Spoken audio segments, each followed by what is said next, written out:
আধুনিকতার অবস্থান হলো প্রথমত সে আসমানি কিতাবকে অস্বীকার করে, আল্লাহকে অস্বীকার করে। ব্যক্তিগতভাবে আপনি বিশ্বাস করেন, সমস্যা নাই, বাকি এটা আপনি এর বাইরে আনতে পারবেন না, ব্যক্তিগত পর্যায়ের বাইরে এটা আপনি আনতে পারবেন না। এটা আধুনিকতার অবস্থান।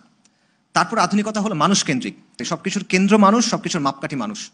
মানুষের আকল দিয়ে, মানুষের ভালো লাগা দিয়ে সে সবকিছু বিচার করবে। সমাজ এবং শাসন চলবে মানুষের বানানো মতবাদ দিয়ে, মানুষের চিন্তা দিয়ে। এই আগের দুটা পয়েন্টের সার নির্যাস হলো এটা। এটা হলো আধুনিকতার অবস্থান। আবারও বলতেছি, এক, সে স্রষ্টা এবং আসমানি কিতাবকে অস্বীকার করে। দুই, সে মানুষ কেন্দ্রিক, মানুষকে কেন্দ্র বানায়, মানুষকে মাপকাঠি মানায়। তিন, সমাজ এবং শাসন চলবে মানুষের মাধ্যমে, মানুষের চিন্তা, মানুষের আকল দিয়ে। ইসলামের অবস্থান তো কি? ইসলামের অবস্থান হলো লা ইলাহা ইল্লাল্লাহ মুহাম্মাদুর রাসূলুল্লাহ, কুফর বিত তাগুত ওয়া ঈমান বিল্লাহ। ইসলামের অবস্থান হলো রিসালাত, ইসলামের অবস্থান হলো ওয়াহি। এটা চাইলে আপনি এখন 2 দিন ধরে ব্যাখ্যা করতে পারেন, এটা চাইলে আপনি 1 লাইনের মধ্যে বুঝতে পারেন। এই দুইটা অবস্থান সাংঘর্ষিক। ইসলামের কেন্দ্রে আল্লাহ, আধুনিকতার কেন্দ্রে মানুষ। আমাদের মধ্যে যে সংশয়